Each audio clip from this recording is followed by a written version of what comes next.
Bapak Ibu, Shalom. Masih tentang jiwa dan roh Bapak Ibu ya. Ini ada satu tema yang lain Bapak Ibu ya. Hidup dari dalam, tapi bukan sekedar perasaan Bapak Ibu. Itu judulnya. Jiwa dan roh, hidup dari dalam, bukan sekedar perasaan. Ini Bapak Ibu ya. Ini mengacu di satu ayat Alkitab, 1 Tesalonika 5 ayat 23 Bapak Ibu ya. Semoga Allah damai sejahtera itu menguduskan seluruhnya, dan semoga roh, jiwa, dan tubuhmu terpelihara sempurna. Bapak Ibu, hidup itu 3 dimensi Bapak Ibu. Bagaimana itu bisa? Bapak Ibu terkasih di dalam Kristus ya. Manusia itu bukan sekedar tubuh yang bisa dilihat ya. Kita juga memiliki jiwa dan roh yang seringkali tidak kelihatan namun menentukan arah hidup kita. Sebagian orang hanya hidup menurut tubuh, makan, kerja, tidur. Sebagian lagi hidup menurut jiwa, menyakiti perasaan dan pikiran semata. Tetapi orang yang hidup di dalam Tuhan seharusnya hidup menurut roh, bagian terdalam yang bersatu dengan Allah. Hari ini kita akan mengenal lebih dalam apa perbedaan jiwa dan roh, dan bagaimana hidup di dalam roh, bukan hanya menurut jiwa. Ini Bapak Ibu. Perbedaan jiwa dan roh. Jiwa adalah pusat kepribadian kita. Jiwa adalah tempat apa Bapak Ibu? Tempat pertama pikiran. Kita berpikir ya, kita menimbang, kita menganalisa. Tempat apa lagi Bapak Ibu? Tempat perasaan.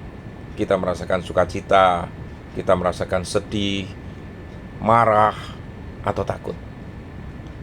Tempat apa lagi? Tempatnya kehendak Bapak Ibu. Kita memutuskan untuk memilih, ingin atau tidak ya. Nah ini Mazmur 42 ayat 5. Mengapa engkau tertekan hai jiwaku, berharaplah kepada Allah. Ini bicara mengenai jiwa Bapak Ibu. Jiwa bisa lemah ketika kita kecewa, takut, ragu, bahkan ingin menyerah. Itulah gejolak dari jiwa Bapak Ibu. Bagaimana dengan roh? Roh adalah tempat Allah berdiam. Roh adalah yang terdalam, bagian terdalam dari diri manusia. Disitulah, disinilah, di roh inilah kita persekutu dengan Allah. Kita menyembah di dalam roh dan kebenaran. Kita menerima dorongan, teguran, penghiburan dari Roh Kudus. Ini Roma 8 ayat 16 mengatakan, Roh Allah bersaksi bersama roh kita bahwa kita adalah anak-anak Allah. Roh tidak digerakkan oleh perasaan, melainkan oleh iman dan kebenaran. Inilah sejatinya roh Bapak Ibu ya. Contoh aktualnya ya. Ini contohnya beda lagi Bapak Ibu ya.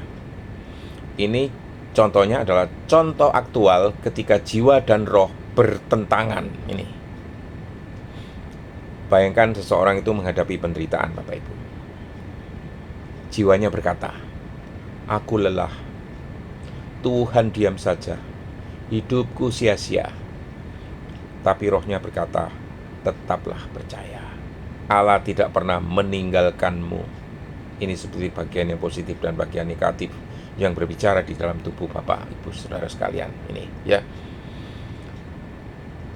Atau contoh apa lagi yang bertentangan antara jiwa dan roh? Yaitu saat harus mengampuni Bapak Ibu. Jiwa bisa berkata, aku sakit hati, aku tidak bisa memaafkannya. Tetapi roh berkata, ampunilah seperti Kristus mengampuni. Disinilah kita diuji Bapak Ibu. Apakah kita akan hidup menurut jiwa atau roh Bapak Ibu? Bahaya loh Bapak Ibu ya, jika kita hanya hidup menurut jiwa Bapak Ibu ya. Dimana bahayanya? Iman menjadi emosional Bapak Ibu. Ibadah terasa hebat hanya saat musiknya menyentuh hati. Tidak lagi mencari kebenaran, tetapi hanya ingin merasa terhibur. Ini banyak apa lagi Bapak Ibu? Bisa-bisa ya mengambil keputusan itu hanya berdasarkan perasaannya, bukan berdasarkan kehendak Allah. Misalnya menikah bukan karena pimpinan Tuhan, tapi karena perasaan ingin, dorongan dari diri sendiri. Pindah gereja karena bosan, bukan karena Tuhan memimpin, Bapak Ibu. Ya. Apalagi mudah goyah saat emosi terganggu, iman pun ikut sekarat, Bapak Ibu. Yohanes 1 ayat 8 mengatakan, orang yang mendua hati tidak akan tenang di dalam hidupnya. Ini. Lalu ini yang penting, Bapak Ibu. Bagaimana caranya hidup dipenuhi roh, yaitu Roh Kudus. Bagaimana caranya hidup di dalam roh, bukan di dalam jiwa. Ya tentu saja, pertama, lahir baru dan dipenuhi oleh Roh Kudus. Ini syarat mutlak, Bapak Ibu. Yohanes 3 ayat 6 mengatakan, apa yang dilahirkan dari roh adalah roh. Ini roh kita yang mati karena dosa harus dilahirkan kembali melalui beriman kepada Yesus. Ini pertama.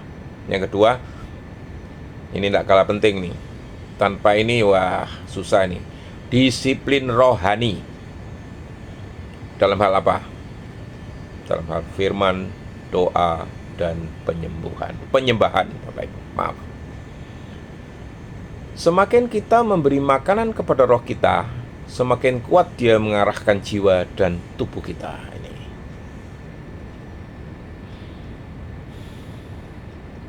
Dan yang terakhir, bukan hal yang tidak penting, justru yang paling penting, menundukkan jiwa kita kepada kebenaran Kristus. Ini Mazmur 103 ayat 1 mengatakan, pujilah Tuhan, hai jiwaku. Daud mengajari jiwanya sendiri untuk taat kepada Tuhan. Kita pun bisa memerintahkan jiwa kita untuk tunduk, bukan mengikuti arus emosi, Bapak Ibu. Ya, ini untuk lebih jelas, Bapak Ibu ya, sebuah ilustrasi penutup akan saya berikan, yaitu ilustrasi tentang sebuah kapal, sang kapten, dan awak kapal. Bayangkan hidupmu itu seperti sebuah kapal, Bapak Ibu. Tubuh adalah kapalnya, terlihat dan bergerak. Jiwa adalah awak kapal, ramai, penuh suara, syarat pendapat dan kecaman. Ini. Sedangkan roh adalah sang kapten, tenang, mendengar, dan mengikuti kompas, yaitu Roh Kudus ini. Tapi bila kapten diam dan awak kapal mengambil kendali, ini rasanya mutiny, Bapak Ibu ya. Kapal akan kacau dan bisa karam. Kita perlu menyerahkan kendali kepada roh, bukan kepada jiwa yang mudah terpengaruh, Bapak Ibu. Akhirnya tibalah kita ke bagian penutup dan sebuah ajakan. Ajakan bukan buat siapa, Bapak Ibu? Buat Bapak Ibu dan buat saya juga ini, ya. Bapak Ibu, jiwa itu penting, tetapi roh toh tetap harus memimpin, Bapak Ibu. Hari-hari ini dunia mendorong kita untuk mengikuti perasaan, opini, dan kenyamanan. Semua itu berakar dari jiwa, Bapak Ibu. Tetapi hidup yang menang, yang kuat, dan berbuah hanya mungkin jika kita hidup di dalam roh. Galatia 5 ayat 16 mengatakan, hiduplah oleh roh, maka kamu tidak akan menuruti keinginan daging. Ini. Jadi roh harus lebih dominan daripada jiwa, daripada raga. Itu harus, Bapak Ibu. Mari kita berdoa, Bapak Ibu. Tuhan, aku bersyukur Engkau menciptakan aku utuh, tubuh, jiwa, dan roh. Tapi hari ini aku mau hidup menurut roh, bukan hanya menuruti perasaan, atau bukan perkenan dari perasaan dan jiwaku saja, Bapak. Tuhan, kuasai dan pimpinlah rohku di dalam Roh Kudus-Mu, agar hidupku memuliakan Engkau. Kami panjatkan doa ini di dalam nama-Mu yang kudus, Tuhan Yesus. Amin. Sekian Bapak Ibu, semoga Tuhan memberkati Bapak Ibu sekalian.